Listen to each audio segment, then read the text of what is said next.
So dear, welcome back again on even coaching centre. तो कैसे हो आप लोग? देखो, अभी तक तो हमने पजल से रिलेटेड बेसिक चीजें जो हैं वो कवर अप कर ली हैं कि किस किस लेवल के पजल्स आते हैं, आपको एग्जाम में कौन कौन सी बातों का ध्यान रखना है, स्ट्रेटेजी क्या होनी चाहिए, और कुछ हमने दो तीन एग्जाम्पल्स भी के देखी। तो अब उन्हीं से रिलेटेड हम कुछ एक क्वेश्चंस की आज प्रैक्टिस करेंगे। तो मैं पहले क्लियर कर दूं कि ये जो पजल का टॉपिक है, आज तक देखो एसएससी में बहुत ही कम पूछा गया है, एसएससी एग्जाम्स में। बट जिस तरह से कंपटीशन बढ़ रहा है तो डिफिकल्टी लेवल भी बढ़ सकता है क्वेश्चंस का। तो उसी को ध्यान में रखते हुए ये टॉपिक जो है वो करवाया जा रहा है कि मतलब कि ऐसा हो सकता है कि आने वाले टाइम में आपको पजल से रिलेटेड भी एग्जाम में क्वेश्चन दिखने लग जाए। हालांकि ये बैंकिंग के एग्जाम में ज्यादा वेटेज में पूछा जाता है, बट एसएससी के एग्जाम में एक तो अगर आया तो एक सिंपल सा क्वेश्चन आएगा, ठीक है, और वन गो में ही सॉल्व हो जाएगा। तो ये जो मैं आपके लिए सेशंस लेके आ रहा हूं, हम जितने भी क्वेश्चंस की प्रैक्टिस करेंगे वो थोड़े से हाई लेवल के होंगे, ठीक है। तो अगर मैं कमिट करता हूं, अगर ये थोड़े से भी हल्के से हाई लेवल का मैंने क्वेश्चन आपको जो भी प्रोवाइड करने जा रहा हूं, अगर आपने ये अटेम्प्ट कर दिए तो इजी वाले तो आप विद इन सेकेंड्स में ही सॉल्व करेंगे। तो एसएससी पॉइंट ऑफ व्यू के हिसाब से ये हल्का सा लेवल हाई होगा, but banking point of view से ये दी बेस्ट लेवल है, ठीक है। एसएससी अकेला ही नहीं होगा, ठीक है, आरआरबी रेलवे हो गया, ठीक है, सीडीएस का एग्जाम हो गया, कोई भी एग्जाम है जिसमें रीजनिंग का सेक्शन आएगा वो हर एक पार्ट को आपके यहाँ पर कवर अप करेगा। क्लियर? तो चलिए शुरू करते हैं आज के सेशन का हमारा फर्स्ट क्वेश्चन। तो ये देखिए, हमें कुछ इंफॉर्मेशन गिवन है। ये देखो, आपके पास तो बाइलिंगुअल है, इंग्लिश में भी अवेलेबल है और हिंदी में भी अवेलेबल है। तो कोशिश करो पहले इस क्वेश्चन को खुद से सॉल्व करिए, फिर आप उसके बाद वीडियो सॉल्यूशंस देख सकते हो। तो चलिए, मेरे पास स्पेस कम है तो डायरेक्टली मैं आपको यहाँ पर इस स्लाइड पे क्वेश्चन को बता देता हूँ, और मैं साथ के साथ हिंदी में आपको कन्वर्ट करके भी बता दूंगा कि इस स्टेटमेंट का मतलब क्या है। तो 7 पर्सन्स के नेम अवेलेबल हैं who all like different colours. हर एक व्यक्ति को डिफरेंट कलर या रंग पसंद है, अलग अलग रंग पसंद है, और उन कलर्स के आपको नेम भी दे दिए गए हैं, देखो। बट जरूरी नहीं है कि वो सेम ऑर्डर में हो, उसी क्रम में हो। तो अगर ये स्टेटमेंट आपको नहीं भी लिखी जाती ना, but not necessarily in the same order, या जरूरी नहीं है कि वो उसी क्रम में अवेलेबल हो, चाहे ना भी दी हो ना, तो कोई मैटर नहीं करती है चीज। ओके, चलिए। तो सबसे पहले अगर हम यहां पर देखें तो हमें अवेलेबल क्या चीज गिवन है यहाँ पर, कि पर्सन अवेलेबल है कितने, 7, और कलर्स भी कितने अवेलेबल हैं आपको, 7, क्योंकि हर पर्सन को एक एक कलर पसंद है। तो यहां पर अगर हमारे पास डे, फ्लोर, मंथ या बॉक्स बेस्ड पजल, इनमें से कोई वैरायटी नहीं है क्वेश्चन की, तो हम सबसे पहले एक पैरामीटर को फिक्स रखेंगे। फिक्स किसको रखेंगे? पर्सन्स को। तो सबसे पहले हम पर्सन्स को प्रायोरिटी दे देते हैं। नंबर ऑफ पर्सन्स कितने हैं? 7। तो वो सीक्वेंस वाइज हमने जो है अरेंज कर लिए कि आपको 7 पर्सन्स अवेलेबल थे और हर पर्सन को कोई ना कोई डिफरेंट कलर पसंद है। क्लियर? तो मैं एक बार ये फ्रेम बना देता हूं ताकि आपको क्वेश्चन समझने में कोई दिक्कत ना हो। तो चलो शुरू करते हैं हमारी पहली स्टेटमेंट इसी से रिलेटेड। तो पहला पॉइंट देखो क्या लिखा गया है, डी लाइक्स ब्लैक कलर। कि डी को कौन सा रंग पसंद है? काला रंग पसंद है, मतलब उसे ब्लैक कलर पसंद है। आगे देखिए, नाइदर ए नोर ई लाइक्स पिंक कलर। कहता है ना तो ए को पिंक कलर पसंद है, गुलाबी कलर पसंद है, ना ही ई को। तो ए के सामने यहां पर पिंक कलर नहीं आएगा, और ई के सामने भी कौन सा कलर नहीं अवेलेबल होगा? पिंक कलर नहीं अवेलेबल होगा। आगे देखिए क्या गिवन है, नाइदर एफ नोर ए लाइक्स येलो कलर। अब यहां पर यह बोला गया है कि ना तो ए को पीला रंग पसंद है, येलो कलर पसंद है, ना ही एफ को येलो कलर पसंद है। मतलब इनडेफिनेट स्टेटमेंट दी जा रही है। आपको बताया था इनडेफिनेट और डेफिनेट में क्या डिफरेंस है, ये सब कुछ मैं कंसेप्ट लेक्चर में। Neither A B nor E likes green colour.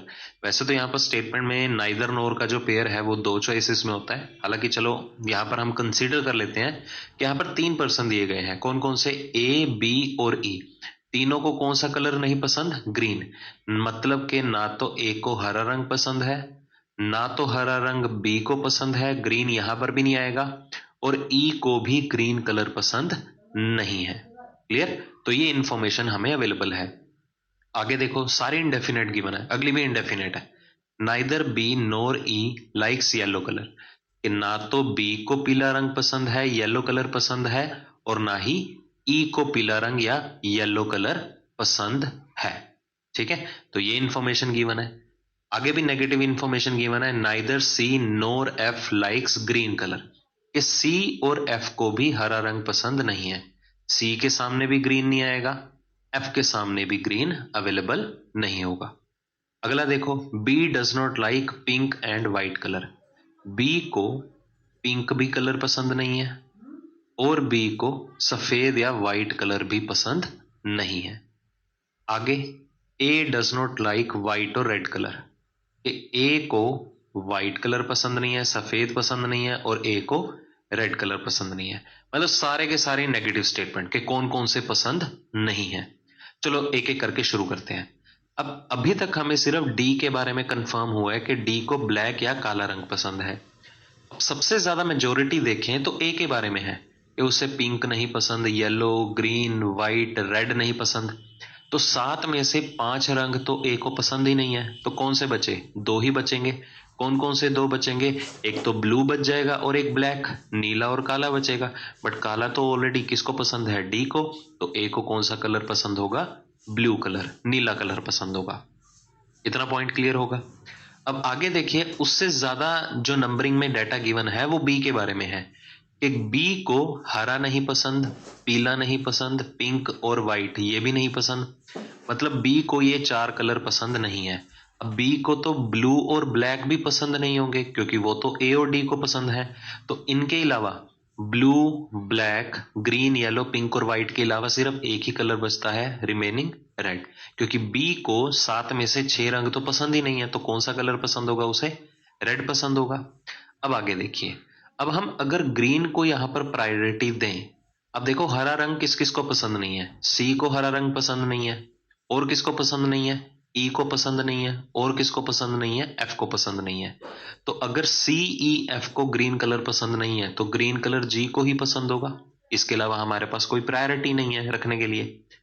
अगर मैं यहां पर येलो की बात करूं, पीले रंग की, तो येलो कलर या पीला रंग ना तो ई को पसंद है ना ही एफ को पसंद है, ये देखो। तो अगर ई को और एफ को पीला रंग या येलो कलर पसंद नहीं है तो सी को ही येलो कलर पसंद होगा। अब देखो 2 ही पर्सन रह गए। ठीक है, अब किसको पिंक पसंद नहीं है? ई को। ई को गुलाबी कलर पसंद नहीं है तो गुलाबी कलर किसको पसंद होगा? एफ को। ठीक है, और कौन सा कलर रह जाएगा पेंडिंग? जो भी पेंडिंग रह गया वो यहां पर एडजस्ट कर लो। कौन सा पेंडिंग रह गया? व्हाइट, सफेद कलर।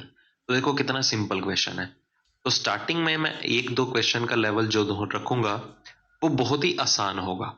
हल्का हल्का लेवल स्लाइटली सा हाई करूंगा, बट घबराइएगा मत, है वो भी आसान।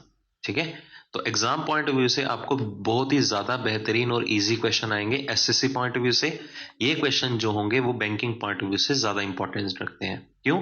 अब ये है नहीं कहना कि हाँ हम ये फॉर ग्रांटेड लेंगे टॉपिक को, बट ऐसा नहीं है, आप इनकी भी प्रैक्टिस करके जाइएगा। इससे क्या आपकी मेंटल एबिलिटी स्ट्रांग होगी। चलो इससे रिलेटेड देखते हैं क्वेश्चन कैसे कैसे पूछे जाते हैं। तो इससे रिलेटेड पहला क्वेश्चन देखिए क्या है। A likes which of the following colour, A को कौन सा रंग पसंद है? तो देखो ए को कौन सा रंग पसंद है? ब्लू कलर पसंद है, तो आंसर क्या आएगा हमारे पास? C option. Which of the following combination of colour and person is correct, निम्न में से कौन सा रंग और व्यक्ति का संयोजन जो है वो सही है? चलो पहला देखो, क्या सी को येलो पसंद है? पहला कॉम्बिनेशन उठाते हैं। सी को येलो पसंद है जी, बिल्कुल पसंद है, मतलब मेरा पहला ऑप्शन ही आंसर आ गया। ठीक है, आगे भी देख सकते हो, क्या ए को व्हाइट पसंद है? चेक करो, क्या ए को व्हाइट पसंद है? नहीं, ए को तो ब्लू कलर पसंद है। अगला ऑप्शन, क्या बी को पिंक पसंद है? नहीं, बी को तो रेड कलर पसंद है। अगला देखो, मतलब ये भी कैंसिल हो गया, ये भी कैंसिल हो गया। क्या डी को येलो पसंद है? नहीं, क्योंकि वो तो सी को पसंद है, क्योंकि हम मार्क कर चुके हैं। देखो, तो मतलब हमारे दूसरे क्वेश्चन का यहाँ पर आंसर क्या आया? A option. तो बहुत ही सिंपल क्वेश्चन था ये। तो चलिए बढ़ते हैं अगले क्वेश्चन की तरफ। तो ये हमें क्वेश्चन जो गिवन है मंथ बेस्ड क्वेश्चन गिवन है और बहुत ही इंपॉर्टेंट भी है ये। ठीक है, चलिए इसी से रिलेटेड क्वेश्चन स्टार्ट करते हैं कि कैसे सॉल्व करना है इसे। कहता है 6 पर्संस हैं, उनके आपको नेम भी गिवन है। हैव ज्वाइंड द कंपनी, कोई कंपनी है PQR, उन्होंने एक कंपनी को ज्वाइन किया ऑन डिफरेंट डेट्स। कौन कौन सी अलग अलग तारीख को ज्वाइन किया? 5 और 12 को, of different months of June and July. ठीक है। अब वो कहता है कि किसी पर्सन ने, कितने, 6 व्यक्तियों ने जो है 5 और 12 की अलग अलग तारीख, कौन कौन से महीने की, जून और जुलाई की अलग अलग तारीख को जो है ज्वाइन किया। ठीक है। अब आगे देखो क्या गिवन है। It is known that equal number of people have joined in each month. Equal number of people ने जो है वो ज्वाइन किया है हर महीने के अंदर। ठीक है। चलिए, तो हम सबसे पहले यहां पर फ्रेम बना लेते हैं। आप मंथ्स को भी प्रायोरिटी देख सकते हो, आप जो है पर्सन्स को भी प्रायोरिटी दे सकते हो। चलो पर्सन्स को फिक्स कर लें, क्योंकि 2 ही पैरामीटर्स हैं, ये मैटर नहीं करेगा। तो चलो मैं एक बार पर्सन्स के बिहाफ पे देख ले चलता हूं। वैसे तो बाय द रूल मंथ होने चाहिए, चलो हम पहले पर्सन्स को रख के चलेंगे। अगर पर्सन से कॉम्प्लिकेशंस आएंगे सॉल्व करने में, फिर हम मंथ का केस लगेंगे। तो मतलब ये नहीं है कि आपको दोनों की दोनों चीजें अप्रोच में लेनी है एग्जाम में, कि आप हिट एंड ट्रायल मारोगे। अभी स्टार्टिंग है, तो मेरा कंसर्न है कि आपको हर एक पॉइंट कन्वे करवा देना कि आपको कैसे कैसे क्वेश्चन को सॉल्व करना है। ठीक है। चलो, तो मैं ये फ्रेम बना देता हूं। तो ये बोला जा रहा है कि हर महीने के अंदर इक्वल नंबर ऑफ पर्सन ने जो है वो ज्वाइन किया है। ये लिखा हुआ था ना, it is known that equal number of people have joined in each month. हर महीने में इक्वल नंबर ऑफ पर्सन, समान होंगे, बराबर होंगे। मतलब जून में भी 3 पर्सन आएंगे और जुलाई में भी कितने पर्सन आएंगे? 3 पर्सन आएंगे। ओके। चलो देखो, only x has joined on 5th of July. सिर्फ एक्स ने ही 5 जुलाई को ज्वाइन किया है। ठीक है। मतलब 5 जुलाई को कोई और ज्वाइन नहीं करेगा। ठीक है। तो 5 जुलाई का सीन ही खत्म हो गया। Y has joined immediately after X। Y ने X के बाद ज्वाइन किया है। अब 5 जुलाई के बाद कौन सी तारीख आती है? क्योंकि देखो तारीखें हमारे पास कौन कौन सी हैं, 5 और 12। चाहे जून मंथ की बात करें चाहे जुलाई की बात करें, तो Y ने जो है किसके बाद ज्वाइन किया है? X के बाद ज्वाइन किया है। किसके साथ? सिर्फ और सिर्फ U के साथ। तो अगर Y ने X के बाद ज्वाइन किया है तो X के बाद कौन सी तारीख आती है? 12 ही तो आएगी। 5 के बाद कौन सी तारीख आएगी? 12। तो मतलब के Y ने 12 जुलाई को ज्वाइन किया है। ठीक है। और किसके साथ ज्वाइन किया है? U के साथ। तो U ने भी 12 जुलाई को ज्वाइन किया है। समझ में आया? क्योंकि यही कंडीशन तो बोली गई है कि Y ने जो है U के साथ ज्वाइन किया है। कब? कहता X के बाद। अब X ने तो ज्वाइन किया है 5 जुलाई को, तो U और Y ने 12 जुलाई को ज्वाइन किया होगा। सिंपल सी बात है, क्योंकि 2 ही तारीख है देखो, और 5 जुलाई के बाद एक ही तारीख बची, कौन सी? 12। तो 12 जुलाई को ही दोनों ने ज्वाइन किया। अब आगे देखिए क्या गिवन है। Z has joined more than 1 month before you. Z ने जो है 1 महीने से ज्यादा या पहले, 1 महीने से भी ज्यादा पहले जो है ज्वाइन किया है। किससे? यू से। अगर मैं कहता हूं यू ने 12 को ज्वाइन किया है, कौन सी 12 को? 12 जुलाई। अगर मैं इससे 1 महीने पहले की बात करूं तो वो 12 जून होगी। बट 12 जून से कहता पहले ज्वाइन कर रखा है। किसने? जेड ने। तो 12 जून से पहले कौन सी तारीख आएगी? 5 जून ही लेनी पड़ेगी। तो मतलब कि जेड ने जो है 5 जून को ज्वाइन किया है। ये पॉइंट भी क्लियर होगा। अब आगे पॉइंट देखो क्या गिवन है। W has joined after V। W ने V के बाद ज्वाइन किया है। ठीक है। W ने V के बाद ज्वाइन किया है, मतलब पहले V ने ज्वाइन किया, फिर बाद में किसने ज्वाइन किया है? W ने। अब आगे देखो क्या है। And both joined the company in the same month but on different date. दोनों ने एक ही महीने में ज्वाइन किया है, सेम महीने में ज्वाइन किया है, बट डिफरेंट डेट को। अब देखा जाए, हमें यहाँ पर क्लू क्या गिवन था कि हर महीने में 3-3 पर्सन ने ज्वाइन किया है। जून में भी 3 पर्सन ने ज्वाइन किया, जुलाई में भी। तो जुलाई में देखो 3 हो चुके हैं, 1, 2 और 3। तो मतलब V और W ने जून में ही ज्वाइन किया है, इतनी तो गारंटी है। अब सेम महीने में तो ज्वाइन किया है, बट अलग अलग तारीख को। अब अलग अलग तारीख कौन सी है? एक तो 5 है, एक तो 12 है। अब यहाँ पर क्लियरली गिवन था ना कि W ने V के बाद ज्वाइन किया है, मतलब V ने 5 को ज्वाइन किया होगा और W ने 12 को ज्वाइन किया होगा। तो V आ गया 5 जून को और W आ गया 12 जून को, क्योंकि क्लियरली लिखा हुआ है कि W has joined after V। W ने V के बाद ज्वाइन किया है। तो क्लियर हो गया होगा ये पॉइंट। चलो तो बहुत ही सिंपल वे से क्वेश्चन सोल्व हुआ, बस अंडरस्टैंडिंग लेवल आपको उसी हिसाब से बनाना है। तो पहला क्वेश्चन देखिए क्या है, Z has joined on which date, Z ने किस तारीख को ज्वाइन किया है, तो ये देखो लिखा हुआ है Z ने 5 जून को ज्वाइन किया है, तो हमारा आंसर क्या आएगा, ए ऑप्शन।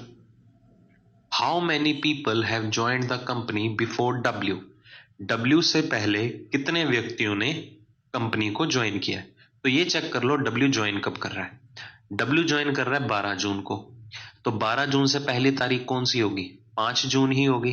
तो 5 जून को देखो कौन कौन ज्वाइन कर रहा है, एक तो 5 जून को ज्वाइन कर रहा है V, दूसरा 5 जून को ज्वाइन कर रहा है Z। तो W से पहले सिर्फ 2 ही पर्सन ऐसे हैं जिन्होंने ज्वाइन किया है, तो वो कौन कौन से हैं, V एंड Z, मतलब सिर्फ 2 ही पर्सन ऐसे हैं। तो यहां पर भी आंसर क्या आएगा हमारा, ए ऑप्शन, क्योंकि यही तो लिखा है कि कितने व्यक्ति ऐसे हैं जिन्होंने कंपनी ज्वाइन की है या कंपनी से जुड़ चुके हैं, किससे पहले, W से पहले। तो W अगर 12 जून को है तो 12 जून से पहले तारीख कौन सी थी, 5 ही जून होगी, क्योंकि हमने तारीखें तो 2 ही कंसीडर करनी है। तो 5 जून को किस किसने ज्वाइन किया है, V ने भी और Z ने, मतलब 2 ही पर्सन ने ज्वाइन किया है, इसलिए हमारा आंसर क्या आया, ए ऑप्शन। देखो कितना सिंपल लेवल का क्वेश्चन था ये। चलो आगे बढ़ते हैं, फिर से हमें क्या गिवन है, कहता है 6 पर्सन या 6 व्यक्ति गिवन है, are going for entrance exam during a period of starting from Monday to Saturday. कहता 6 पर्सन है, उन्होंने एक एंट्रेंस एग्जाम देने के लिए गए हो, कहां से कहां तक, एक ही हफ्ते के 6 दिन, कौन कौन से, सोमवार से लेके शनिवार तक। ठीक है, तो यहाँ स्पेस कम है तो मैं आगे सॉल्व कर दूंगा इसे, और हिंदी में ट्रांसलेट भी करता रहूंगा। तो सोमवार से लेके शनिवार तक 6 अलग अलग व्यक्ति जो हैं अलग अलग दिन के लिए कोई ना कोई अपना एंट्रेंस एग्जाम देने जाते हैं। तो लिखा हुआ है ना, देखो एंट्रेंस एग्जाम देने के लिए जाते हैं। क्लियर, चलो आगे देखो क्या है, only one exam will be held on each day, हर दिन जो है वो एक ही एग्जाम करवाया जाता है। तो अगर हमारे पास 6 पर्सन गिवन है और 6 दिन गिवन है, तो हम यहाँ पर कौन सा ऑर्डर फिक्स मान के चलेंगे, जो एक डेफिनेट सीक्वेंस बना रहा हो। डेफिनेट सीक्वेंस किसका होगा, पर्सन का होगा या दिनों का होगा, व्यक्तियों का तो होगा ही नहीं, दिनों का होगा, क्योंकि मंडे के बाद हमें पता है कौन सा दिन आएगा, मंगलवार ट्यूसडे आएगा, ट्यूसडे के बाद बुधवार वेडनेसडे आएगा, वेडनेसडे के बाद थर्सडे वीरवार आएगा, फिर फ्राइडे शुक्रवार आएगा, उसके बाद सैटरडे शनिवार आएगा। तो ये हमारे पास सीक्वेंस रहेगा डेज का। अब हम पर्सन को एडजस्ट कर लेंगे कि कौन सा व्यक्ति जो है किस तारीख को एग्जाम देने के लिए जाएगा। क्लियर, तो चलो शुरू करते हैं। हमारी पहली इंफॉर्मेशन क्या गिवन है, ये देखो यहां से शुरू हो रहा है, C gives exam at least before 3 exam, C जो अपनी परीक्षा देगा कम से कम 3 एग्जाम से पहले देगा। अब ये सेंस समझते हैं, एटलीस्ट का मतलब क्या होता है, एटलीस्ट का मतलब होता है कम से कम, क्या कम मतलब होगा, कम से कम। एटलीस्ट 3 का मतलब क्या होता है, कम से कम 3 का, कम से कम 3 का मतलब क्या होता है, 0 भी आ गया, 1 भी हो गया और 2 भी हो गया, कम से कम 3 और 3 भी हो गया।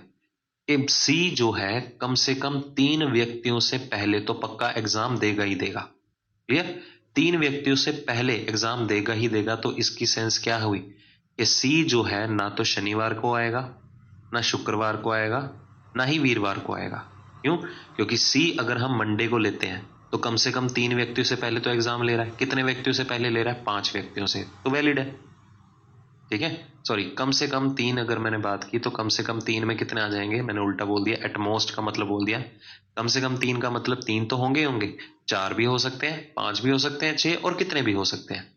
तो मतलब अगर सी जो है कम से कम 3 व्यक्तियों से पहले एग्जाम लेगा, तो कम से कम 3 मतलब 3 तो होंगे ही होंगे, मतलब ये 3 अगर मैं लगा के भी चलूं 3 तो होंगे ही होंगे, मतलब सी जो है वो बुधवार को भी आ सकता है, सी मंगलवार को भी आ सकता है, सी सोमवार को भी आ सकता है, कम से कम 3 तो है ही है ना इनसे पहले। क्लियर, तो ये एटलीस्ट वाला 3 या 3 से ज्यादा होगा, ये मैंने एटमोस्ट ज्यादातर बोल दिया था। ठीक है, ये गलत है, apologise for that. F gives exam on Tuesday, F जो है अपना एग्जाम कब देगा, मंगलवार को, तो सी के लिए या तो सोमवार का दिन बचा या तो बुधवार का दिन बचा।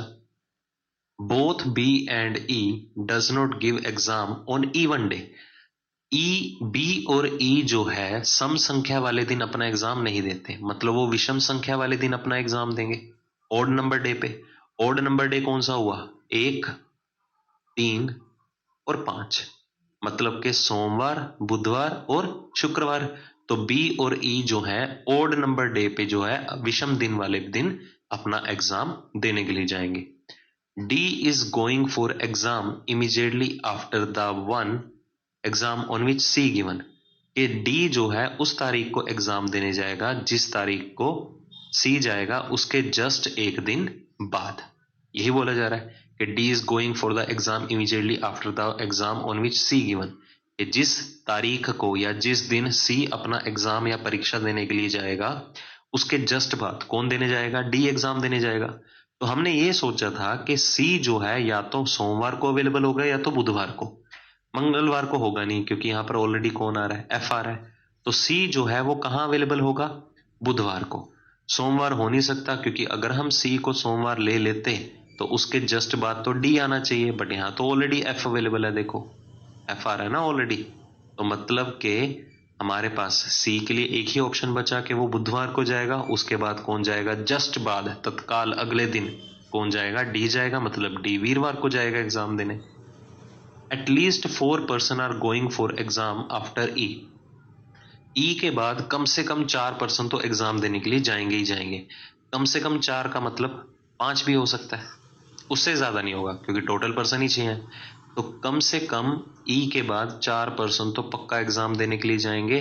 तो हमें पता है ई जो है यहां पर ही आएगा, शुक्रवार नहीं आ सकता, शनिवार नहीं आ सकता। क्यों? क्योंकि ई के बाद कम से कम 4 पर्सन तो होने ही चाहिए। इतना भी क्लियर है। अगर ई के बारे में हमें इंफॉर्मेशन थी कि ई जो है ओड डे पे या विषम दिन पे अपना एग्जाम देने जाएगा, तो वो विषम दिन पे ही आ रहा है। कब आ रहा है? सोमवार को। तो बी भी तो विषम दिन पे आना चाहिए। तो विषम दिन तो एक ही अवेलेबल है, कौन सा, बी अवेलेबल है। एक ही पर्सन रह गया, कौन, ए। तो ए जो है अपना एग्जाम वो शनिवार को देने जाएगा। ठीक है, सिंपली सॉल्व हुआ ना। देखो चलो इसी से रिलेटेड क्वेश्चन क्या है, on which day C gives exam. C किस दिन एग्जाम देने के लिए जाता है? सी जो है वो बुधवार को, वेडनेसडे को एग्जाम देने के लिए जाएगा, मतलब आंसर क्या होगा, D option. Who gives exam immediately after the exam of B. B के जस्ट बाद कौन सा पर्सन एग्जाम देने जाएगा? बी के जस्ट बाद देखो कौन आ रहा है, ए ही तो अवेलेबल है। तो यहां पर आंसर क्या आएगा हमारा, सी ऑप्शन। के बी के जस्ट बाद या तुरंत बाद कौन देने जा रहा है एग्जाम, ए एग्जाम देने जाएगा। क्लियर होगा ये भी। चलो अगला क्वेश्चन देखो। ठीक है, ये भी बहुत इंपॉर्टेंट है। ये भी किससे रिलेटेड है, आपका वीक बेस्ड या डेज से रिलेटेड है। ठीक है, चलिए तो स्पेस कम है तो मैं अगली स्लाइड पे देखता हूं, हिंदी में बताता रहूंगा, घबराइएगा मत। 7 पर्सन्स, 7 व्यक्तियों के नाम गिवन है। ये देखो सारे के सारे वो क्या करते हैं, विजिट कुतुब मीनार। वो कुतुब मीनार के लिए घूमने के लिए गए उन 7 different days of the same week. मतलब एक ही समान हफ्ते में, एक ही हफ्ते में कहां से कहां शुरू होता है वो हफ्ता, ये भी देख लो। Starting from Monday and ending on Sunday. तो मैंने आपको कंसेप्ट लेक्चर में ही क्लियर किया था कि हमेशा जब भी वीक गिवन होगा तो उसकी हमेशा आपको स्टार्टिंग जज करनी है कि वीक की शुरुआत हो कहां रही है, हफ्ता सोमवार से शुरू हो रहा है या संडे से। तो देखो लिखा हुआ है ना डायरेक्टली कि वो मंडे से शुरू हो रहा है और खत्म कहां पर होगा, संडे में। But not necessarily in the same order. बस जरूरी नहीं है कि वो उसी क्रम में हो, उसी क्रम में हो भी नहीं सकते। ठीक है, सारे के सारे पर्सन अलग अलग दिन पे ही जाएंगे। तो हम सबसे पहले शुरू करते हैं डेज से, क्योंकि फिक्स्ड ऑर्डर हमें डेज का ही अवेलेबल होगा। ठीक है, क्लू लिखना है, पूरे का पूरा नेम लिखने की जरूरत नहीं होती, सिर्फ क्लू लिख लो, डायरेक्टली पता चल जाए कि वहां पर कौन कौन से दिन की बात हो रही है। तो चलो 7 पर्सन है और 7 ही हमने डेज कंसीडर कर लिए। तो एक बार अच्छे से एक बार चार्ट बना देता हूं ताकि आपको प्रॉब्लम ना आए। तो आपको भी ऐसे शुरुआत करनी है। ठीक है, नीट एंड क्लीन बनाना है, एग्जाम में तो किसी भी तरह कर लो। Only 3 person visit between M and N. कहता एम और एन के बीच में सिर्फ 3 ही व्यक्ति कुतुब मीनार घूमने के लिए जाते हैं। एम और एन के बीच में अगर 3 पर्सन आएंगे, ठीक है, 1 2 3, तो वो कैसे भी आ सकते हैं। क्या पता हमें एम एन के बाद में अवेलेबल है या पहले। तो मतलब आपका केस ये भी वैलिड है, जब एन एम के बाद में जाएगा, एन एम के पहले भी तो जा सकता है। बट इतना जरूर है कि इन दोनों के बीच में कितने पर्सन जाएंगे कुतुब मीनार देखने के लिए, सिर्फ और सिर्फ 3 व्यक्ति। एस विजिट्स इमीडिएटली बिफोर के। एस जो है वो के से तत्काल पहले, तुरंत पहले जो है विजिट करेगा कुतुब मीनार के लिए। इसे भी होल्ड पे रखते हैं क्योंकि डेफिनेट नहीं गिवन है ना कि कहां कहां आएंगे। S does not visit on Friday. S जो है इसके लिए, कुतुब मीनार के लिए, कब नहीं विजिट करता है? शुक्रवार को। तो फ्राइडे के सामने, शुक्रवार के सामने एस नहीं आएगा। Only 3 person visit between J and के। जे और के बीच में भी कितने व्यक्ति जो है वो विजिट करते हैं कुतुब मीनार के लिए? 3 ही विजिट करेंगे। तो जे जो है के से पहले भी आ सकता है और के बाद में भी आ सकता है। P visits on one of the days after J. ये पी जो है वो जे के बाद वाले दिनों में से किसी ना किसी एक दिन पे जो है वो विजिट करेगा। किसकी बात कर रहा है? पी की। तो जे के बाद किसने आना है? पी ने आना है। बट आगे भी लिखा हुआ है कुछ, बट नॉट इमीडिएटली आफ्टर। अब पी जे के बाद तो आएगा, बट पी जो है जे के तुरंत बाद नहीं आएगा। मतलब एक दिन तो छोड़ेगा ही छोड़ेगा कम से कम। ठीक है, मतलब सपोज जे अगर मंडे को गया, सोमवार को, तो पी मंगलवार को नहीं जाएगा। मंगलवार के बाद कहीं भी जा सकते हैं या कभी भी जा सकता है। अब अगला पॉइंट क्या गिवन है? M visits on Sunday. M जो है वो संडे को जाता है, रविवार को, डेफिनेट हो गया। अब जो पर्सन बैठ गया उससे रिलेटेड एक्स्ट्रा इंफॉर्मेशन उठाओ। एम और एन के बीच में कितने व्यक्ति आएंगे? 3। तो 1 2 3, यहां पर कौन सा आ गया पर्सन? एन अवेलेबल होगा। अब आगे देखो हमें क्या डाटा गिवन है। के के जस्ट पहले कौन जाएगा? एस जाएगा। तो के जस्ट पहले के यहां नहीं होगा क्योंकि उससे जस्ट पहले एस जो है वो शुक्रवार को नहीं आएगा। तो के जस्ट पहले कौन आ सकता है? के जस्ट पहले एस आप यहां ले सकते हो, यहां भी तो ले सकते थे। देखो, तो इससे रिलेटेड हम एक और केस बना लेते हैं। ठीक है, अगर आपको लगता है कि एक्स्ट्रा पॉसिबिलिटी या संभावना बनती है या केस बनता है तो बना दो, कोई मैटर नहीं करती है चीज। ठीक है, चलो आगे देखो। तो हमने इस पॉइंट को भी यूज कर लिया, इस पॉइंट को भी यूज कर लिया। ठीक है, सेटिंग के थ्रू रेफरेंस दिया था कि जो जो चीजें यूज हो जाएं उसे वैनिश आउट करते रहो। अब आगे देखो क्या लिखा हुआ था कि जे और के बीच में कितने व्यक्ति आएंगे? 3। तो जे और के बीच में 3 व्यक्ति आने चाहिए। तो के अगर यहां पर है 1 2 3, तो जे यहां पर आएगा। के अगर यहां पर है तो 1 2 3, जे यहां पर आएगा। अब हमें क्या गिवन था? पी ने जे के बाद विजिट करना है कुतुब मीनार के लिए। क्या हम इस केस में जे के बाद पी को अरेंज कर सकते हैं? बिल्कुल भी नहीं। तो ये वाली पॉसिबिलिटी हमारी कैंसिल। तो जे के बाद किसने आना है? पी ने। बट पी जो है जे के तुरंत बाद नहीं है। ये देखो लिखा हुआ था कि पी जे के तुरंत बाद नहीं आएगा, तो मतलब पी यहां नहीं आएगा, तो पी यहां पर आ जाएगा। तो पर्सन कौन सा रहेगा फिर? एल। एक ही पर्सन रहेगा। तो एल कब विजिट करेगा कुतुब मीनार के लिए? मंगलवार यानी ट्यूसडे को। तो चलिए इससे रिलेटेड क्वेश्चन देखते हैं। How many person visit between the days on which P and N visit respectively. कि जिस दिन पी और एन जो है कुतुब मीनार के लिए विजिट करते हैं उनके बीच में कितने व्यक्ति विजिट करेंगे। तो पी और एन देखो कहां कहां पर है। पी है शनिवार को, एन है बुधवार को, तो उनके बीच में 2 ही व्यक्ति आ रहे हैं। देखो कौन कौन से? एस और के। तो हमें सिर्फ काउंटिंग में बताना है कितने व्यक्ति हैं, तो सिर्फ 2 ही व्यक्ति हैं। ठीक है। On which of the following days does के विजिट। के जो है किस दिन विजिट करेगा कुतुब मीनार के लिए? तो के देखो कहां पर आ रहा है। तो के शुक्रवार को विजिट करेगा। देखो ठीक है, तो हमारा फाइनल आंसर क्या होगा? Friday, that is C option. बहुत ही सिंपल लेवल के क्वेश्चन है। ठीक है, ये अभी स्टार्टिंग है। एसएससी पॉइंट ऑफ व्यू में ऐसे ही क्वेश्चन मिलेंगे, but banking point of view से अगर बात करें तो क्लरिकल प्रिलिमिनरी एग्जाम में ऐसे क्वेश्चन आएंगे। ठीक है, यहां से आपका बेसिक स्ट्रांग होगा, बेसिक क्लियर हो गया तो आगे और भी क्वेश्चन इजीली सॉल्व होंगे। तो चलो फिर से देखो, हमें एक और क्वेश्चन गिवन है, वीक बेस्ड गिवन है। ठीक है, स्पेस कम है तो हम अगली स्लाइड पे देखेंगे। क्या लिखा हुआ है? कहता 7 एग्जाम है, 7 परीक्षाएं हैं। कौन कौन से सब्जेक्ट पे हैं वो आपको दे रखी हैं। ये देखो, are held in a week starting from Sunday to Saturday. ठीक है, and only 1 exam held in a day. कहता एक दिन में एक ही एग्जाम होगा। तो सबसे पहले हम प्रायोरिटी किसको देंगे? जो ऑर्डर फिक्स है। फिक्स कौन सा है? दिनों का या डेज का। तो संडे से शुरू हो रहा है इस बार। देखो लिखा हुआ है ना, starting from Sunday to Saturday. ठीक है, संडे के बाद मंडे आ जाएगा, फिर मंगलवार ट्यूसडे, वेडनेसडे, थर्सडे, फ्राइडे और सैटरडे, शनिवार। हो गए 7 दिन। चलो फ्रेम बना दो। अच्छे से, ठीक है। तो हम एक दो केसेस एक्स्ट्रा जरूर लेके चलेंगे। एक्स्ट्रा तो लेके चलेंगे क्योंकि एग्जाम में ऐसा हो सकता है कि हमें अलग से केस बनाना पड़ जाए, तो माइंड डिस्ट्रैक्ट नहीं करना, ठीक है। फुल ऑन कंसंट्रेशन के साथ क्वेश्चन को सॉल्व करना है। जरूरत पड़ी इस दूसरे वाले केस को यूज करेंगे, अदरवाइज नहीं। तो देखो पहली इंफॉर्मेशन क्या गिवन है, Hindi exam is held one of the days after Thursday. कि हिंदी का जो एग्जाम है कब हुआ था, वो वीरवार के बाद हुआ था।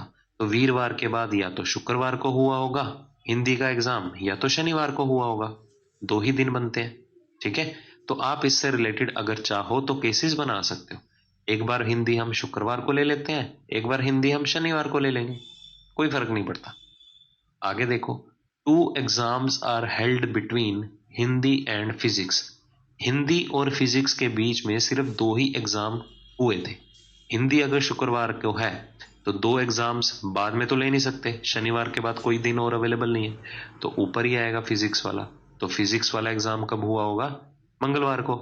दूसरे केस में अगर हम बात करें, ये दूसरे केस में हिंदी अगर शनिवार को है तो दो के गैप फिजिक्स का एग्जाम कब हुआ होगा, बुधवार को। तो फिजिक्स यहां पर आया। आगे देखो, as many exams held between English and history is same as between Tamil and maths. अब कहता है इंग्लिश और हिस्ट्री में जितने भी एग्जाम्स हुए थे, किस में, इंग्लिश और हिस्ट्री में, वो सेम है, ठीक है। ये वैल्यू जो है इंग्लिश और हिस्ट्री के, वो सेम है। किसके सेम है, जितने एग्जाम्स तमिल और मैथ्स के बीच में हुए हैं। अगर मैं कहता हूं तमिल और मैथ्स में सिर्फ एक ही परीक्षा हुई है, तो इंग्लिश और हिस्ट्री में भी एक ही परीक्षा हुई होगी। अगर तमिल और इंग्लिश में दो एग्जाम्स हुए हैं तो हिंदी और इंग्लिश और हिस्ट्री में भी दो एग्जाम्स हुए होंगे, ठीक है। तो ये वैल्यू सेम है, इस पॉइंट को ध्यान से समझ के चलेंगे। 3 exams are held between English and maths. English और मैथ के बीच में कितने एग्जाम हुए हैं, 3। And both the exam held before Friday. और दोनों के दोनों एग्जाम कब हुए हैं, शुक्रवार से पहले। अगर शुक्रवार से पहले हुए हैं और आपको 3 का गैप चाहिए, किस किस के बीच में, इंग्लिश और मैथ के बीच में। लिखा हुआ है ना कि इंग्लिश और मैथ के बीच में 3 एग्जाम्स हुए हैं। तो इंग्लिश और मैथ के लिए हमारे पास अगर मैं बात करूं तो एक तो संडे का दिन बचेगा, और कौन सा दिन बचेगा, थर्सडे का। तो मतलब यहां से कंक्लूजन निकला कि इंग्लिश और मैथ के लिए कौन सा दिन रखा गया हुआ, संडे और थर्सडे, रविवार और वीरवार का। क्योंकि शुक्रवार से पहले तो यही दो दिन आते हैं जिनमें कि कितने का गैप आ रहा है, ये देखो 3 का। तो रविवार या संडे या वीरवार या थर्सडे, इन दोनों के बीच में ही 3 एग्जाम रखे गए हैं। तो इंग्लिश और मैथ के लिए कौन कौन सा प्लेस रहेगा, संडे भी रह सकता है और थर्सडे भी। मतलब या तो इंग्लिश संडे को होगा तो मैथ थर्सडे को होगा, अगर इंग्लिश थर्सडे को है तो मैथ संडे को हो जाएगा। तो हम इस पॉइंट को होल्ड रखते हैं। ये पॉइंट समझ में आ रहा होगा। अब आगे देखो, history exam is held before Tamil. History का जो एग्जाम है वो किससे पहले रखा गया है, तमिल से पहले, ठीक है। हिस्ट्री की परीक्षा जो है वो तमिल से पहले आएगी। अब आगे देखो क्या गिवन है, biology exam is held after math. Bio का जो एग्जाम है वो मैथ के बाद रखा गया है। मैथ के बाद कौन से एग्जाम ने आना है, बायो के एग्जाम ने आना है। Tamil exam is held before biology exam. Tamil का जो एग्जाम है वो किससे पहले रखा गया है, बायो से पहले। तमिल का एग्जाम बायो से पहले कभी भी हो सकता है, बट आया तो किसकी बात हो रही है, तमिल की परीक्षा की। कि तमिल की परीक्षा जो थी वो बायो से पहले है, और किसके बाद है, बट आफ्टर इंग्लिश, और इंग्लिश के बाद रखी गई है, ठीक है। तो ये आपको क्लूज अवेलेबल है कि तमिल की परीक्षा जो है बायो से पहले है और इंग्लिश के बाद में है। क्लियर। अब मतलब कि इंग्लिश की परीक्षा जो है वो तमिल से पहले रखी गई है। हम ये भी बोल सकते हैं कि इंग्लिश की परीक्षा जो है वो तमिल से पहले रखी गई है। अब तमिल से पहले कौन कौन आ रहा है, हिस्ट्री की परीक्षा भी आ रही है, तमिल से पहले इंग्लिश की परीक्षा भी है। तो मतलब कि तमिल हमें इतना क्लियर हो गया, ना तो तमिल का एग्जाम जो है संडे को होगा ना ही मंडे को, क्योंकि तमिल से पहले दो एग्जाम्स तो होने ही होने हैं। कौन कौन से, एक तो इंग्लिश का एग्जाम और दूसरा हिस्ट्री का एग्जाम। ये पॉइंट क्लियर होगा, ठीक है। और हमें इतना गिवन था कि इंग्लिश के एग्जाम के बाद ही किसका एग्जाम होगा, तामिल का। चलो हमने एक कंसीडर की थी चीज, क्या चीज कंसीडर की थी कि इंग्लिश और मैथ के बीच में कितने एग्जाम्स होने हैं, 3 एग्जाम्स होने हैं, ये चीज कंसीडर की थी। तो मतलब कि हमने ये डिसाइड किया था इंग्लिश का एग्जाम या तो संडे को होगा या तो वीरवार थर्सडे को होगा। अब इंग्लिश का एग्जाम थर्सडे को नहीं हो सकता, यहां पर थर्सडे को नहीं हो सकता। क्यों? क्योंकि अगर इंग्लिश का एग्जाम वीरवार या थर्सडे को हुआ तो उसके बाद किसका एग्जाम होना चाहिए, तामिल का। फिर तामिल के बाद एक और एग्जाम हो रहा है, कौन सा, बायो का। क्योंकि तामिल अगर बायो से पहले है तो बायो का एग्जाम तामिल के बाद होना चाहिए। बट यहां पर अगर हम इंग्लिश एडजस्ट कर देंगे थर्सडे को तो उसके बाद तो सिर्फ एक ही दिन है तामिल अरेंज करने के लिए, बट तामिल के बाद बायो कब लेंगे। तो यहां से कंक्लूजन के निकला कि जो इंग्लिश का परीक्षा है वो कब होगी, संडे को। तो ये कंक्लूजन क्लियर होगा। दोनों केसेस वाले वैलिड हैं तो दोनों में एडजस्ट करना पड़ेगा। तो 1 2 3 के बैक गैप के बाद यहाँ पर कौन सा आ गया, मैथ की परीक्षा होगी। तो यहाँ पर भी क्या होगी, मैथ ही तो आएगा। इतना क्लियर होगा। अब यहाँ पर ये बोला गया है कि इंग्लिश के एग्जाम के बाद तामिल एग्जाम है और तामिल के बाद बायो ने भी आना है। ठीक है, अगर हम तामिल को मंडे को रखते हैं तो उसके बाद बायो बुधवार को भी अवेलेबल है और शुक्रवार को भी अवेलेबल है। ठीक है, तो 2 केसेस बनेंगे, चाहे हम पहली कंडीशन में लें चाहे दूसरी कंडीशन में लें, 2 केसेस बनेंगे। तो एक काम करते हैं, इसको हम एक बार बाहर निकालो। हम ये वाला पॉइंट सोल्व कर चुके हैं। ठीक है, तो मैं पेन चेंज कर देता हूं ताकि आपको डिफ्रेंशिएट कर पाऊं चीजों में क्या क्या है। तामिल का एग्जाम जो है वो हिस्ट्री के बाद है या हिस्ट्री का एग्जाम तामिल से पहले है। तो इतना क्लियर है, हम तामिल का एग्जाम मंडे को नहीं रख सकते क्योंकि तामिल से पहले हिस्ट्री ने भी तो आना है। तो इस केस में हमें तामिल यहां पर रखना होगा। क्यों? क्योंकि तामिल के बाद कौन सा एक और एग्जाम होगा, बायो का भी होगा। तो बायो कहां पर आ गया, शनिवार को। तो यहां पर भी सेम केस, तामिल का एग्जाम हमें यहां पर मंगलवार को रखना होगा क्योंकि तामिल यहां पर होगा तो ही तो उसके बाद एक और एग्जाम होना है, कौन सा, बायो का। और तामिल से पहले कौन सा एग्जाम होना है, हिस्ट्री का एग्जाम होना है। ठीक है, तो यहां पर भी हिस्ट्री आ गया और इस केस में भी हिस्ट्री आ गया। तो हमने ये वाला केस भी सॉर्ट आउट कर लिया और ये वाला केस भी सॉर्ट आउट कर लिया। अब यहां पर एक पॉइंट गिवन था कि मैथ के बाद कौन सा एग्जाम होगा, बायो का। ठीक है, तो दोनों केसेस में देखो मैथ के बाद बायो आ रहा है, मैथ के बाद बायो दोनों ही केसेस में आ रहा है। अब कौन सा पॉइंट उठाएं, चीजें तो दोनों वैलिड हैं। तो पॉइंट मेरा ये रहा कि जितना एग्जाम इंग्लिश और हिस्ट्री में हुए थे उतने ही एग्जाम तामिल और मैथ में भी हुए हैं। अब देखो इंग्लिश और हिस्ट्री में कौन कौन से एग्जाम हुए हैं। ठीक है, हाईलाइटर यूज करते हैं। इंग्लिश और हिस्ट्री में कोई एग्जाम नहीं हुआ तो फिर तामिल और मैथ में भी कोई नहीं होना चाहिए। गैप सेम आया पहले केस में तो पहला केस वैलिड है। इंग्लिश और हिस्ट्री में दूसरे केस में आते हैं, इंग्लिश और हिस्ट्री में कोई एग्जाम नहीं हुआ बट यहां देखो तामिल और मैथ में कितने एग्जाम हो रहे हैं, एक एग्जाम हो रहा है ना। क्या गैप सेम हो गया? बिल्कुल भी नहीं, क्योंकि हमें लिखा गया था जितने इंग्लिश और हिस्ट्री में है उतने ही तामिल और मैथ में है। तो ये गैप जो है आपका मेंटेन नहीं हुआ। ठीक है, किस केस में मेंटेन नहीं हुआ, दूसरे केस में, क्योंकि यहां पर तामिल और मैथ के बीच में एक एग्जाम है और इंग्लिश और हिस्ट्री के बीच में कोई एग्जाम है ही नहीं, हालांकि ये गैप तो सेम होना चाहिए था। ठीक है, तो आपका दूसरा केस वैलिड, पहले केस के दूसरा केस इनवैलिड, पहले केस के थ्रू आंसर आ गया। मैं आपको डिटेल में समझा रहा हूं तो थोड़ा सा टाइम लेकिंग लगेगा, खुद से क्वेश्चन अटेम्प्ट करोगे तो बहुत ईजी लगेंगे। ठीक है, शुरुआत में हमेशा प्रॉब्लम आएंगी क्योंकि हर एक चीज को सीखने में या समझने में थोड़ा सा तो वक्त लगेगा। चलो इससे रिलेटेड क्वेश्चन देखो क्या है। English exam is held on which of the following day. English की परीक्षा किस दिन हुई थी, सिंपली ये बोला गया। तो इंग्लिश की परीक्षा कब हो रही है, संडे को। ठीक है, तो आंसर क्या आएगा हमारा, A option. How many exams are held between bio and math. Bio और मैथ के बीच में कितनी परीक्षाएं हुई हैं। तो बायो पकड़ो कहां पर है। ठीक है, बायो है शनिवार को, मैथ कब है, वीरवार को। तो उनके बीच में सिर्फ एक ही परीक्षा हुई है, कौन सी, हिंदी की। हमें ये मतलब नहीं है कौन सी हुई है, हमें मतलब है काउंटिंग से कितनी हुई है। तो ये तो बोला गया हाउ मैनी, बायो और मैथ के बीच में कितने एग्जाम्स हुए हैं, तो एक ही हुए हैं। देखो ये मैथ है ये बायो है, दोनों के बीच में सिर्फ एक ही एग्जाम हुआ है। ठीक है, तो क्वेश्चन बहुत आसान होंगे, ये भी सिटिंग अरेंजमेंट की तरह ही है। एक बार अरेंजमेंट बन गई, क्वेश्चन आपके लिए बहुत इजी होंगे, बस आपकी अरेंजमेंट करेक्ट बननी चाहिए।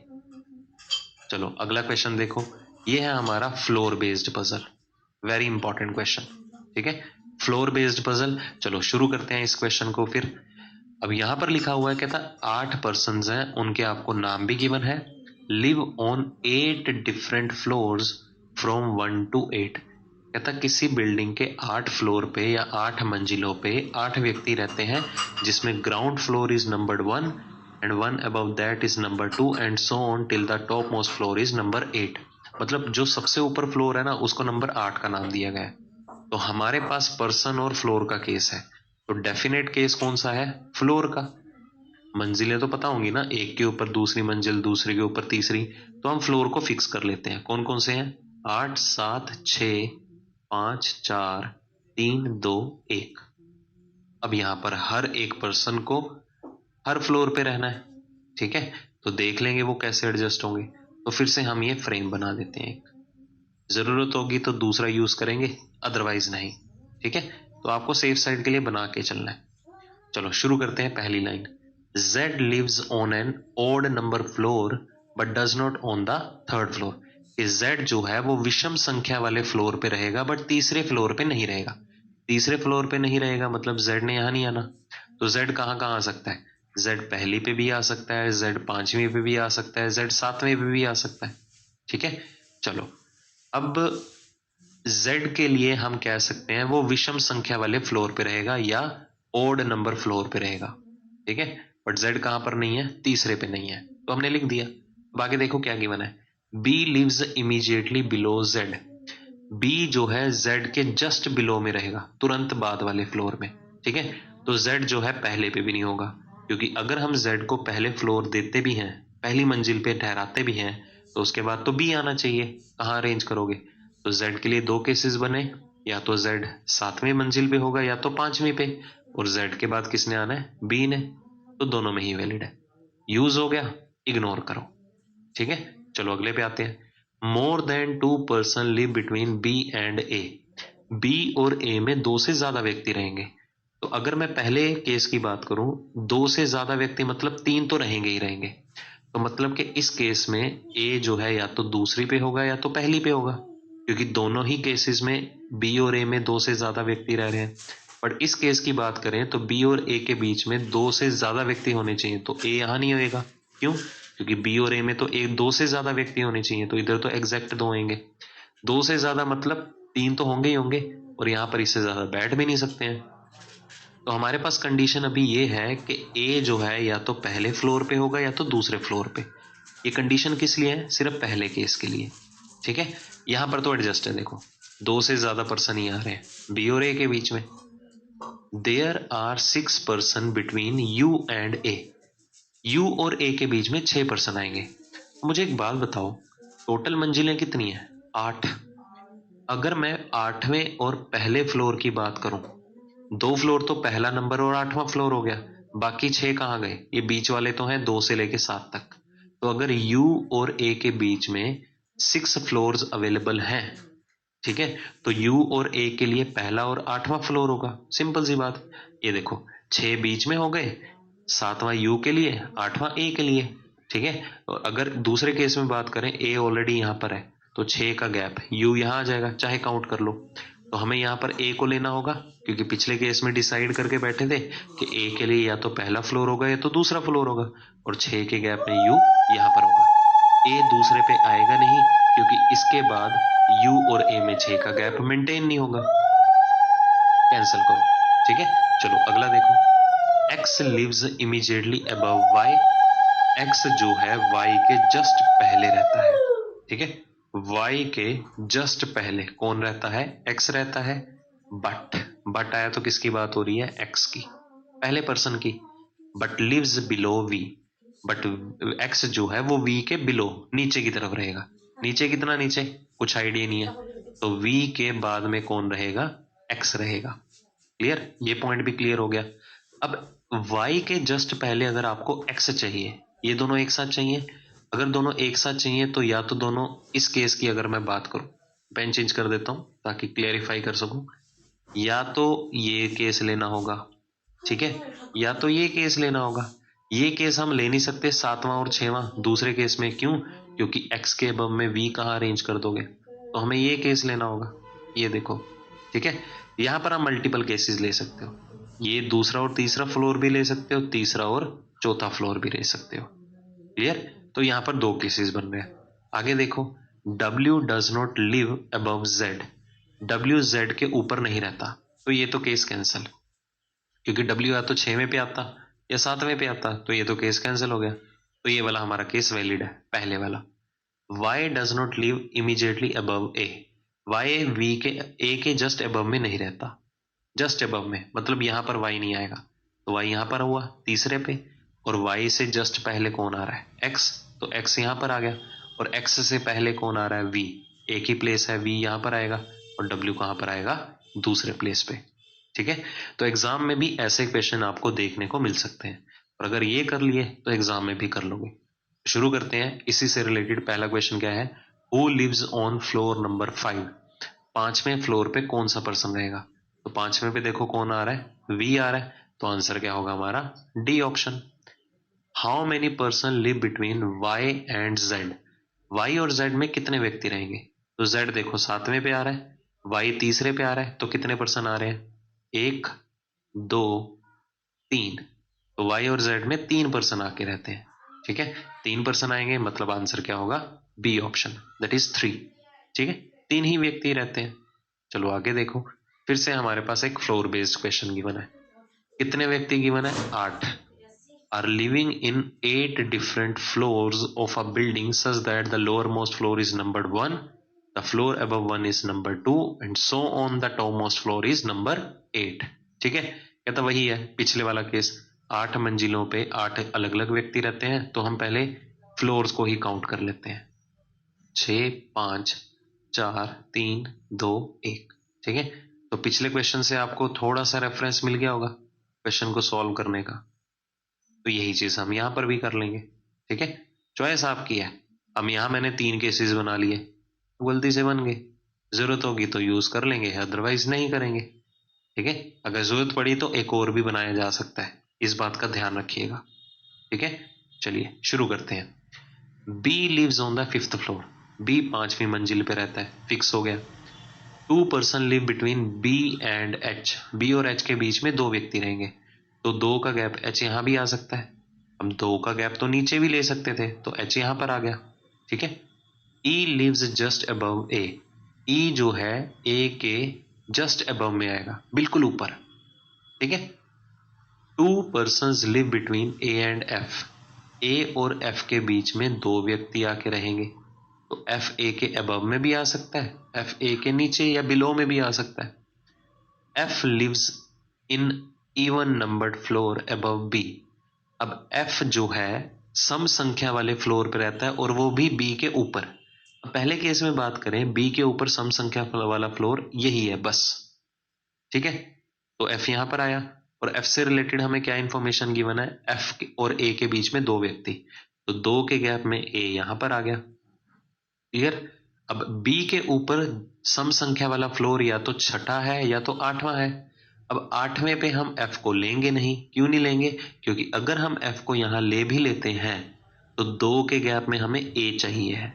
ये देखो डाटा गिवन है, एफ और ए के बीच में 2 का गैप, तो यहां पर भी हम श्योर हैं कि एफ 6ठे फ्लोर पे होगा, 2 के गैप में ए तीसरे फ्लोर पे आएगा, और ए से जस्ट पहले कौन आ रहा है, ई, तो ई यहां पर भी आ गया, ई यहां पर भी आ गया। अब अगली लाइन देखो, number of person live above D is same as the number of person live below G. कहता है जितने डी के ऊपर हैं उतने ही जी के बिलो में है, नीचे भी रहेंगे।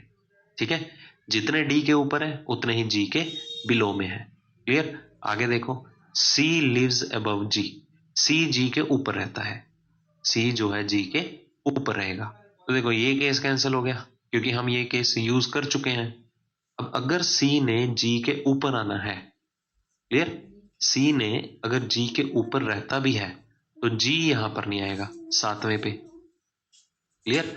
अब हमें लिखा था कि जितने डी के अबव में है उतने जी के बिलो में है, तो हमें सिर्फ पहले केस में सिर्फ एक ही कंडीशन लेनी होगी यहाँ पर, डी के अबव में जितने हैं उतने ही जी के बिलो में है। ठीक है, अगर हम डी को यहां पर लें 7वें पे तो जी यहां पर आएगा, और जी जो है 7वें पे होगा नहीं, क्योंकि जी के अबव में कौन आ रहा है, सी आ रहा है। देखो डी के अबव में कितने हैं, एक है, जी के बिलो में भी कितने हैं, एक आएगा, और एक यहाँ पर कौन होगा, सी। बट ये केस हमें कैंसिल करना होगा, क्यों, क्योंकि सी तो जी के ऊपर आना चाहिए, यहाँ पर नीचे आ रहा है, तो हमारा ये केस वैलिड है। हमें क्या गिवन है, जितने डी के ऊपर है उतने जी के बिलो हैं। जी हम 8वीं मंजिल पे लेंगे नहीं, क्योंकि जी के ऊपर भी तो कोई ना कोई आएगा, तो हमें यहाँ पर कौन लेना होगा, डी, इधर कौन लेना होगा, जी। चेक कर लो, डी के ऊपर कोई फ्लोर नहीं है, जी के नीचे भी कोई नहीं है, तो मतलब ये गैप मेंटेन हो गया। तो सी के लिए कौन सा फ्लोर रहेगा, सी फ्लोर रहेगा। ठीक है, सॉरी 7वां फ्लोर रहेगा। तो ये हमारा कंडीशन जो है रिक्वायर्ड आंसर दे रहा है। तो चलो इससे रिलेटेड क्वेश्चन देखो क्या है, who lives immediately above H, H के जस्ट अबव में कौन रहता है। तो देखो एच के अबव में कौन आ रहा है, जस्ट बिल्कुल ऊपर कौन आ रहा है, ए आ रहा है। तो आंसर क्या होगा हमारा, B option. What is the sum of the floor of C and G, कहते हैं जिस फ्लोर पे सी और जी रहते हैं, दोनों फ्लोर की संख्या का या फ्लोर नंबर की संख्या का जोड़ क्या है। किस किस के बारे में पूछ रहा है, सी और जी के बारे में। तो सी के लिए देखो कौन सी संख्या है, 7, जी के लिए कौन सी संख्या है, 1। तो 7 और 1 दोनों का जोड़ हमें बताना है। सम पूछा है ना या जोड़ पूछा है, तो आंसर क्या होगा, 8। ठीक है, योग पूछा है देखो, तो आंसर आएगा हमारा सी ऑप्शन। बहुत ही सिंपल लेवल का क्वेश्चन। ठीक है, तो क्वेश्चन में आपको घबराना नहीं है, क्योंकि अगर एक बार अरेंजमेंट बन गई क्वेश्चन आपको बहुत आसान लगेंगे। तो ये थी हमारी एक्सरसाइज 1, जो कि हमने बिल्कुल ही बेसिक लेवल के उठाए क्वेश्चन। ठीक है, तो मैंने जानबूझ के बोला था कि थोड़ा सा लेवल उठेगा, बट आपके सामने था कि क्वेश्चन आपको कितने इजी लेवल के मिले। और ऐसे ही क्वेश्चन अगर आए तो एसएससी एग्जाम में ऐसे ही और इससे भी आसान आएंगे। ठीक है, ये गारंटी है। या रेलवे का एग्जाम है, कोई भी है, मतलब इन एग्जाम्स में इससे लेवल ज्यादा ऊपर नहीं उठेगा, क्योंकि पजल का जो टॉपिक है वो बैंकिंग एग्जाम्स में ज्यादा वेटेज में पूछा जाता है, और उसमें लेवल भी बहुत हाई होगा। तो ये बैंकिंग पॉइंट ऑफ व्यू से ये क्वेश्चन जो थे सिर्फ वो बैंकिंग प्रिलिमिनरी एग्जाम को कवर अप करेंगे। ठीक है, वो भी कौन सा preliminary exam, clerical preliminary exam, PO prelim में नहीं आते हैं। ठीक है, तो चलो ऐसे ही प्रैक्टिस करते रहो। अब और भी ज्यादा क्वेश्चन के साथ मिलूंगा मैं आपको अगले सेशन के अंदर। तब तक के लिए thank you so much, take care and good bye.